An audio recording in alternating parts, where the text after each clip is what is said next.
Good afternoon, everyone. We are so happy you could join us this afternoon for the ARPA Workshop with the city and county teams. We are happy to have Robin Wayner and Julie Evans from the city of Tallahassee and Abby Sanders from the county here with us today to just provide some information as the ARPA cycle is getting ready to close out on September 30th of this year. So without further ado, I will pass it on over to Robin to go ahead and get us started. But thank you all for joining us again.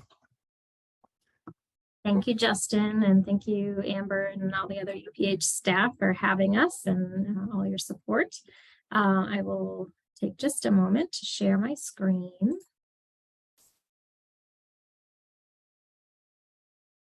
All right, can you see my slides? Mm-hmm. Okay, thank you.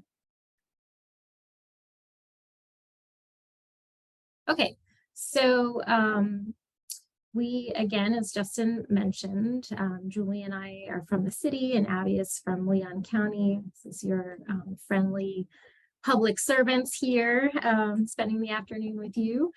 And we'll just dive right in. We won't take too much of your time this afternoon. But again, I wanted to stress that this webinar today is for current ARPA grantees, and it does get confusing because we have a couple different, we've used ARPA for different purposes. So we have kind of two batches of ARPA grants. One is some agencies receive grants of $20,000 or less, and you'll hear us refer to those as the 20,000 or less grants. And then we have some agencies that receive grants more than 20,000. And there's some just distinctions between those two that you'll hear us talk about. Another potentially confusing layer is that some agencies in our CHSP grant making process, especially our Team 11 homeless services team, also receive some of their CHSP funding with ARPA dollars. So today we're not talking about CHSP. This is really the ARPA grant dollars that were given out through a separate process.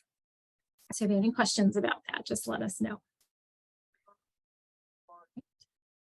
So I just have some general reminders, and this applies to both buckets of ARPA grants, both the smaller and larger grants. So the deadline to incur expenses is September 30th of this year. I know that sounds really far away, but it's going to come fast. It's already practically April. So just keep that in mind. We cannot reimburse expenses on, that were incurred on October 1 of 2023. So make sure that you're planning all of your expenses to be incurred by that September 30 date. You will need to submit your final reimbursement requests on October 31 of 2023. Please know that no extensions will be granted. And again, as you're moving through the next couple months, make sure that you're watching your spending to ensure that the agency is on track to spend the entire grant amount. We don't want to leave any of this money on the table, and we want you to put it to a good use in doing the good work that you do. So a couple other reminders for reimbursements is that every expense needs to be documented. We need both proof that the expense was incurred, like a receipt, and also proof that the expense was paid for by your agency. And that could be a bank statement, a credit card statement. So those are the two things to consider when documenting each expense.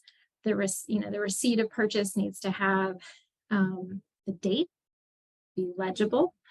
We need to be able to see the vendor.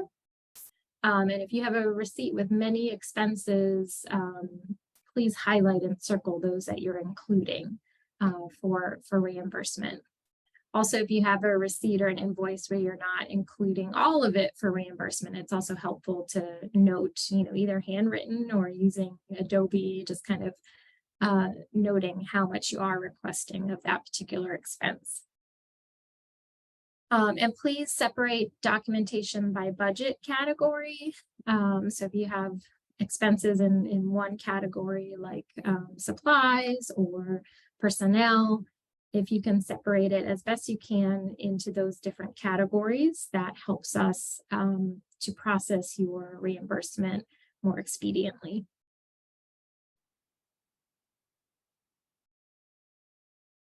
So one thing that is new, you'll see it in your contract, but one thing that we're starting to approach agencies about is the certification of payments to subcontractors and suppliers form. For those of you who have grants under 20,000, that would be Exhibit D in your contract. For grants over 20,000, that would be Exhibit C. Some of you, this form may not apply. Many of you don't have subcontractors, but many of you may have suppliers.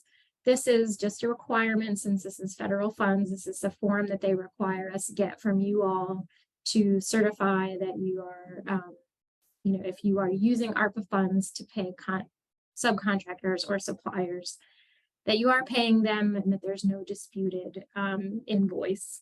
And so we're asking to go ahead and get those forms now, and we would follow up with you at the end of the grant period to make sure there wasn't any change. It's a pretty simple form. You just have to sign it. The executive director signs it, and it has to be notarized. You only would fill out, there's a table on this form with question number 2, and you only need to fill that out if there is a disputed invoice or disputed contractual obligation. Otherwise, if all is good, you just have the executive director sign it and have it notarized and send it back to us. Right. So before I'll pass it over to Julie to talk about some specific reminders for the grants under $20,000. But before I do that, are there any questions that people have about anything that I have said? And we'll have time for questions at the end as well.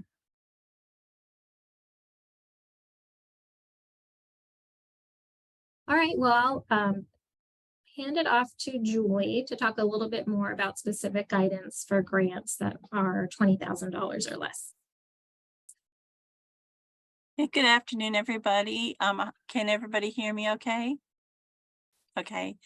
Yeah, I'm going to focus on the grants that are $20,000 or less. The first issue is Exhibit B. Exhibit B, as you know, is the document that in which you compile all of your demographic information. And on page 1, be sure to include all the persons that you have served during the time frame. The time frame for which you're requesting reimbursement, that's going to be identified at the top of page 2 of Exhibit B. So we're asking for the gender, race, and zip code for your clients served during the time frame. And if any of those are unknown, you have the opportunity to put a check mark in the unknown box for either client served by race, gender, or zip code.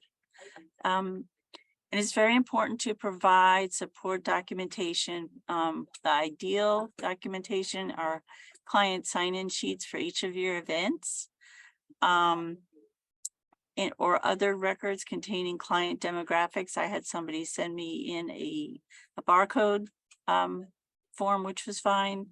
And then there are you may have some events that are kind of open door, and you may not have had a client sign-in sheet. In those situations, if you could please provide flyers and or announcements with the date of the event, and just identify that you did not have a client sign-in sheet for that event. So for Exhibit B, page 2, again, at the top, please provide the date range of events, and that will be the range for which you are requesting reimbursement. And that gives you the opportunity to describe all of your activities and events during that time frame. For support documentation, again, include all flyers and other publications and notices that describe your activities. And please remember to sign and date, have the executive director sign and date at the bottom of the form. And please make sure everything is legible. So for Exhibit C, which is essentially your invoice, you have to refer back to your ARPA contract, to the budget categories in your ARPA contract, or if you had an amendment or what we call a note to the file, you would refer back to the categories in the note to the file. And the amount for each line item should be the total spent for that line item for the reimbursement period requested. And please do not spend your funds on any activities, items, services that are not listed in your approved budget categories. Support documents, very, very important. You can provide receipts showing that payment has been made either by credit card. Please provide canceled checks if applicable. Please provide invoices with proof of payment. Proof of payment can include excerpts from your bank statements and that support or that provide evidence that your check has cleared the bank. And please redact any parts of your bank statement that do not pertain to your ARPA expense.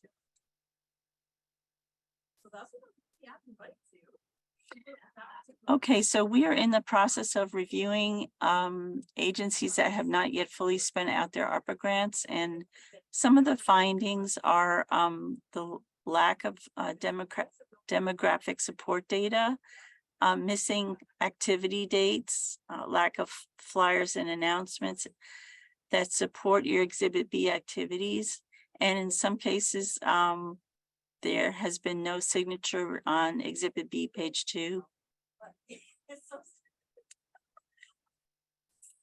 For Exhibit C, there have been in some cases no support documents or an incomplete support document. For example, I received a photograph of a check, but no proof that the check cleared the bank. Support documents do not equal the line item amount that is listed on Exhibit C. I've received illegible support documents, and in some cases, agencies have spent ARPA funds on activities that were not allowed under the contract.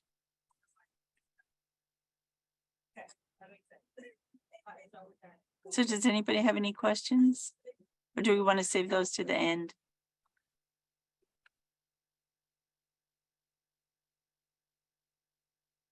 Okay, I'll jump into it. So we know this can be a little bit overwhelming.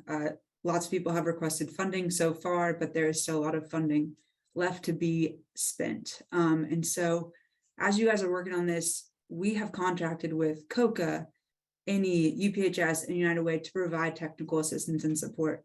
The hope is that they really can lead you through what a appropriate and acceptable Exhibit B looks like, what an appropriate and acceptable Exhibit C looks like, and then what those supporting docs are needed to be. One of the things I know as I've talked to those different agencies is that, you know, they'll offer support. People will say, yeah, great. They will then just go ahead and upload an Exhibit B and C for county or city review without showing it to the person that was offering them the support. And there's a disconnect there. I mean, if you're working lockstep with Amber and she is like, hey, send me your Exhibit B and C before you submit it so I can make sure everything is good to go, and you don't, then odds are it's probably going to be wrong, and then we're going to have to send you back to Amber anyways.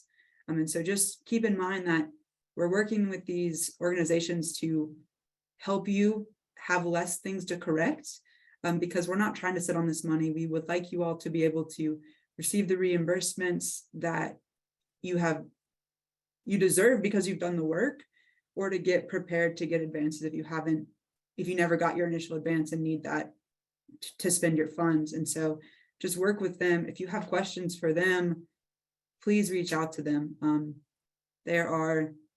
We have brought them on because there's a limited amount of capacity between city and county staff. And so we said, we know that there's a limited capacity, and people are going to be able to get answers quicker if they go through these agencies.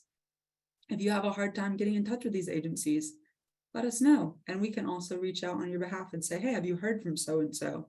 Or, hey, so-and-so said they're going to reach out. Let's follow up. We're happy to have those conversations and make those connections, but the information is right here to reach out to those agencies. And so I just really, really cannot emphasize enough how helpful they are and how helpful they are to me too. So please work with them if you need help with your exhibits, because as we said from the very beginning of this process was that if we can get you to draw down these funds correctly, spend the money correctly, the hope is that you will be set up for success to draw down more funds from other places eventually. We know this is limited funding. You've got until the end of September to spend it. We want you guys to be able to carry on your mission. And so if you can do this well, know how to get federal grant money from us, then maybe you'll be ready for other opportunities. That's what I know all these agencies that we're working with want for you, because we all value the human service sector and we want you guys to be strong, and this helps you get there. That's kind of what I have to say about technical assistance and support. Robin, can you go to the next spot? If you have questions for us that maybe those providers can't answer, or we return requests because there's something missing and you have questions for us, let us know. We'll reach out to you directly, but here's Julie and I's information. If we don't get back to you right away, it's probably because we're still trying to track down the answer to your question, but definitely send emails too. Both of our emails, I think you have them. I probably talked to every single person on this call at least once via email, but you can also direct things to humanservices@talgov.com and they'll get to Julie, or humanservices@leoncountyfl.gov. If you're a CHSP agency, those are on everything we've done with you all, but really just humanservices@talgov.com or humanservices@leoncounty.fl.gov, and that will get you in touch with us if you don't get us by phone. Those are the emails. Perfect. So that's where you can contact. If your grant is over $20,000, instead of talking to Julie at the city side, you'll get to talk to a Jazz, I believe, and Robin. If you're working with the county, you are lucky enough to get to talk to me for anything you need right now. So just let me know. Human Services is still the best bet. If for some reason I'm out, then someone in the office will get it. But just keep in mind that the last bit of my email is going to be .gov. I didn't catch that earlier. So if you're reaching out to Leon County FL, it's .gov and not .com. Oh, sorry about that. No, it's okay. I didn't catch that when I looked at it. So again, we're here to help you. We want you guys to get the funding that you need. One other note is that, and I think we've kind of talked about it too, but if you've received an advance, we're going to need you to show the supporting documents for your advance before we give you any more money for reimbursement. I know the city may have a different way of capturing that, but there is a spot in the portal that's called documents. You can upload a file to that section and you can pick receipts. And if you need to provide extra documentation there, you can. Just one note is that unless you press submit on a draw request, no one is being notified that you are uploading documents. I think that there's some agencies that may not realize that. And so you have to submit your draw request with the submit button in that draw section for us to know that we're supposed to look at something. If you don't press submit, we're not going to know, because we have about 150 of these grants between the two of us, city and county, and we're not going through every single budget category unless someone reaches out for us to look at that. So just keep in mind. And again, if you're like, I haven't heard from anything in a while, reach out to us. We can check it. It's pretty easy. We've got back end access. And so there's a lot we can do. But if you have password issues, that is one thing we cannot fix, and Neighborly is really good at that. But the other kind of stuff, I've got the back end access to the portal if there's anything that needs to happen. But thank you guys. Are there questions about anything that Robin, Julie, and I may have mentioned? Amber, Justin, do you guys have any feedback, anything that you've been noticing that we can address that we may have missed so far? So we do have a question in the chat, and Justin, I saw you were probably going to jump to it, but Ann Meisenzahl is asking, what constitutes a subcontractor? If we were contracting with a person to staff the office, is that person a subcontractor or supplier? They're going to be a subcontractor if they're not, a standard personnel expense for your organization. That sheet, that exhibit D, I believe the certification of payments to subcontractors and supplier, it encompasses both subcontractors and contractors and suppliers. And so really you can attest there, but you don't have to name anyone outright unless there is a dispute. So if you are above board and you're good to go, you can, if you're UPHS, Amber can sign it, she can get it notarized. She's got no outstanding issues, submits it to us, we're golden. But if you have specific questions too, that's something you can reach out to the city or the county. And if you don't remember who you're working with, your portal says if your grant is with the city or the county. So, but if you call one of us and it's actually the other, we can also just transfer you. We talk all the time. Real quick, we do have another question, but I just want to touch on something you emphasized, Abby. For any of the agencies here, I know LaShawn in our office has worked with a number of you, but please utilize UPHS, any COCA or United Way from a technical assistance side. The last thing that we want is for you to put a lot of effort and work into your reimbursement or advance if you're still at that place at this time and get declined. So we want to make sure you have all your ducks in a row. So please utilize us as that resource. I know oftentimes we get busy and we forget that, oh, I'll just submit this and send it in, but it really does help as part of the process, and that's what we're here for. Fran is asking, if the grant is for 20,000, does that put you in the over or under 20,000 category? It's going to be 20 and under. So yeah, so if you did your application via the Neighborly portal, you're going to be in that category of those 20,000 or less grants. And that is, again, that's about 140 agencies. So. And just to add what Abby said about advances for those, if there's any online that have grants above 20,000, those are not submitted or organized in the Neighborly portal. We just use the exhibits B and C as a PDF form. And so if you have an advance, you can just include documentation with your packet and list your advance repayment, as it were, as a negative amount on your exhibit C. Is that the right exhibit? Yes. Yeah. Or B? Yes. Okay. The only other thing that I would say, and again, I think the team touched on it, is work with your capacity building entity, even if you're not tied to UPHS, where you're authorized technical assistance entity or any or whomever, like reach out to any of us. What we don't want to do is leave any money on the table. We worked really hard, not only with city and county staff, but the elected officials to allocate and earmark this funding for nonprofit services. And the last thing that we would want to do is for us to leave any money on the table, because what that could potentially demonstrate is that the need actually isn't there. We know that's not the case. We know service demands have exponentially increased, but all of that to say, again, just utilize us to really help capture what it is you've done and are doing so that you can get your reimbursement and we leave no money on the table.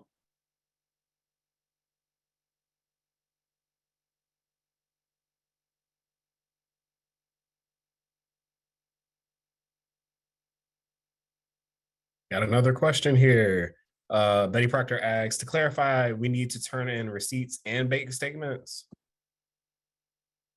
Yeah, I'll just clarify that every expense, whether you're the smaller grant or the larger grant, we need to see both the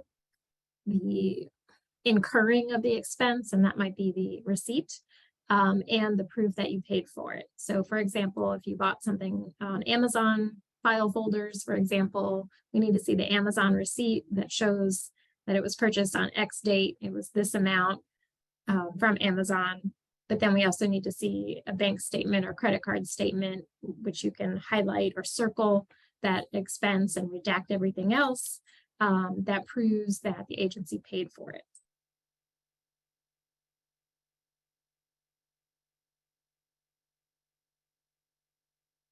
Do we have any more questions?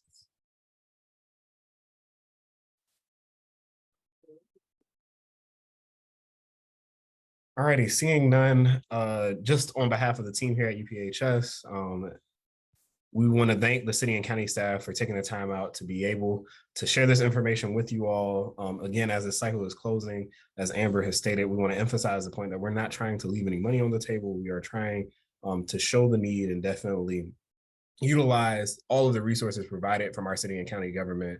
They have come a long way over the years, as we all know, in providing this ability to our organizations. So we just want to thank both, again, the city and county staff, Abby, Robin, and Julie, for taking the time out today to sit here and be with our membership and to work with us. If there are any more questions, thank you all for attending this afternoon. We hope to see you at our conference on May 16th. I'm gonna go ahead and throw that plug out there. Our early bird registration rates are closing out this Friday. So right now, UPHS members, all of you are here that are UPHS members, you can register for the conference for $75. For non-members, it's $115. That will go up to $115 for UPHS members and $175 for non-members after March 31st. So please go ahead and get registered before Friday. Take advantage of the early bird registration rates that we have going on right now. But seeing no more questions, thank you all for joining us this afternoon. We hope you have a great rest of your day. Stay dry. Hopefully this weather doesn't turn on us anytime soon, but thank you again for being here. Thanks, everyone. Thank you. Have a great day.